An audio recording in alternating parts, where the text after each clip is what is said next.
Once I had a secret dream. Hello, I'm Vlasta Diamant, and this is a story of how creativity changed my life. Rollo May, a renowned psychologist, in his seminal book The Courage to Create, brought out creativity awareness as pertaining to all life, not just art. Nature is infinitely creative, and we, as a part of it, it should be innate to man to be creative. It was a call of everyday life that sent me on my creative path and a journey, and I stayed on it ever since. I came to San Francisco in 1970 at a crucial time, the coming out of a closet of my artist self and two cultural movements, the hippie crafts movement and the rise of the Silicon Valley. As the newlywed graduates, my husband and I took off from our final exams in Munich, Germany, and landed in a broiling US recession.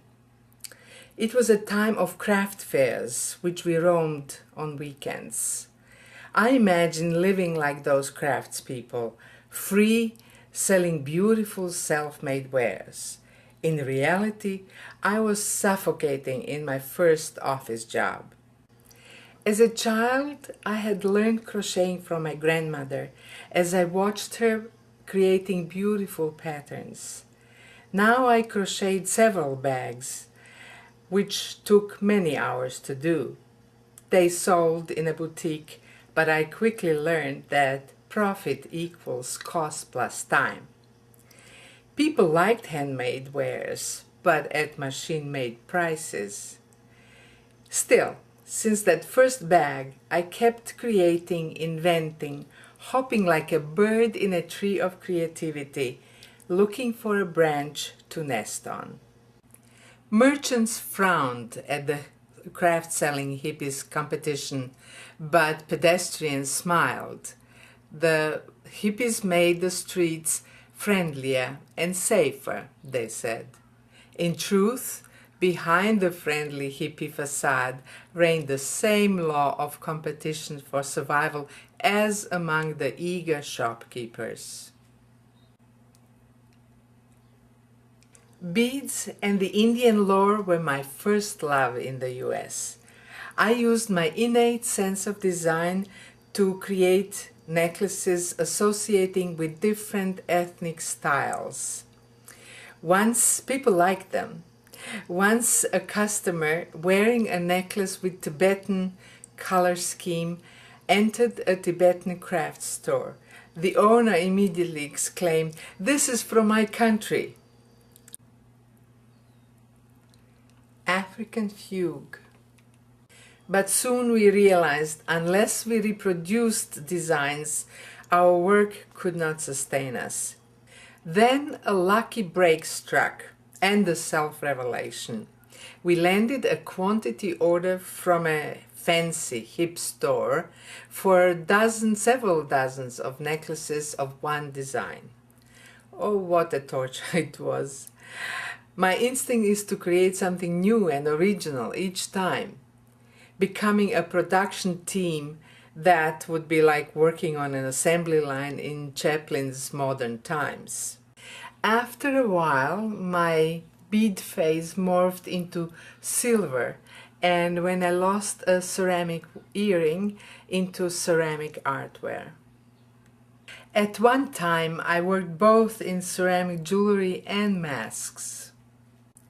Masks and faces fascinate me. After 2 years of attending my mask classes, one of my students complimented me. "One never knows what you'll do next," she said. Besides showing my work locally, I showed my students' work, among others at Stanford University. My students' collective excitement exceeded mine alone. In the dynamic US culture, people move and reinvent themselves multiple times in a lifetime. In each of my reinventions, I took my affinity for something, acquired new skills, and pushed off into making art and a living. The need to advertise each body of work prompted me to take on graphic design and photography. Concurrently, I worked at electronic startups, illustrating components as engineers developed them. One day, in a vacant, overgrown field just across from Great America Park, a bulldozer razed everything before it, while a colony of gophers and jackrabbits frantically ran in circles. Poor little creatures, soon their burrows were poured shut with concrete. In their place sprouted rows of low uniform buildings of more startups. In that environment of connectors and wires, I created masks from them. In 2 years, our company was bought up by a bigger one, Four-Phase, and we moved to Cupertino, the burgeoning Silicon Valley capital. Shortly after that, Four-Phase was acquired by Motorola. I was asked to become a regular employee. Instead, I walked out into Reagan's recession. My favorite design work was creating window displays for Printers Ink bookstore, no more existing. Each panel was a design challenge based on the book jacket. In 1997, in memory of Jerry Garcia, I designed a poster and a window display for it. My greatest challenge was an advent calendar display along the whole storefront. It was a stylized Adobe mission and a colonnade with 24 windows opening onto a new book each day. In each of the shown media, I had worked for years. Sometimes I had to invent the medium itself, like monoprinting. In the late 90s, I had started developing its basic principle into spontaneous painting-like technique. I named it painterly monoprinting. Monoprinting reverses the process of reproducing art back to a unique piece of art. My problem was always the same: how to use my talents to create a unique manufacturable product.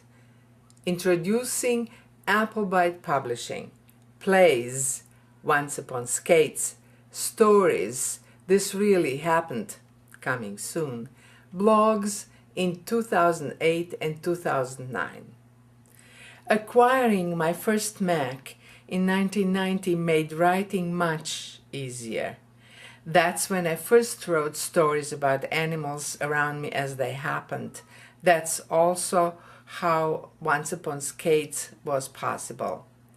To view and order Once Upon Skates playbook, visit www.onceuponsskates.com. The book and the movie on YouTube are a fusion of all my talents: writing, graphics, art, performing, directing. The book contains several of my monoprints. A retrospective of my artwork can be viewed on my main domain, www.applebitepublishing.com. It occurs to me that my life is like a Bildungsroman. Here come my German studies, Google it up. Of course, it was a abridged version, but if you watched this far, it must have been of interest. It came from an inner and outer need to create. My secret dreams, no secret anymore. Bye. Applebite Publishing.